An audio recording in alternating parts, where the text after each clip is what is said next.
परेशान है, बीमार है, और मैं इनसे कहती रहती थी कि वचन की घोषणा करो इस तरह से, तो ये ज़्यादा ध्यान नहीं देती थी मेरी बात पे। और ये गांव में कहने लगी गांव में रह जाऊंगी तो थोड़ी हवा लगेगी गांव की, तो वहाँ सही हो जाएंगी। मैंने कहा ठीक है, रह जाओ गाँव में। वहाँ भी नहीं मतलब सही हुई, वहाँ से और ज़्यादा हो गई।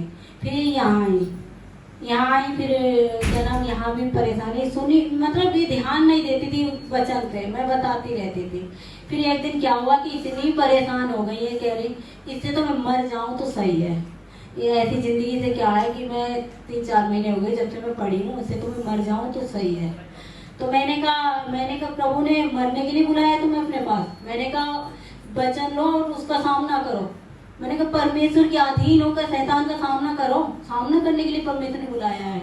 जब से इन्होंने वो वचन लिया, जब से ये सामना कर रही है शैतान का, और प्रभु उन्हें मतलब चंगा रख रहा है। और मैं इनसे कह रही हूँ कि ये 2-3 हफ्ते से मतलब बिल्कुल सही है। वो दवाई मतलब वहाँ से पहले भी लाई थी डिस्पेंसरी से, वो दवाई आराम नहीं कर रही थी। प्राइवेट भी इन्होंने बहुत दवाई ली, बिल्कुल आराम नहीं हो रही थी।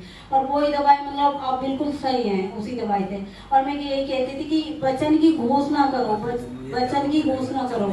और ये मतलब जब से इन्होंने वो वचन लेके और मतलब घोषणा करी है उस वचन से, और जब से प्रभु का धन्यवाद करती थी, मतलब ये बिल्कुल चंगी है। और इन्होंने गवाही नहीं दी, उसकी वजह से थोड़ा परेशान हो गई, क्योंकि प्रभु चाहता कि जो मैं काम करता उसकी गवाही दो।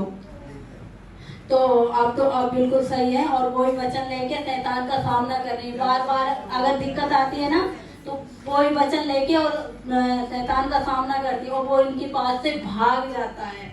हाले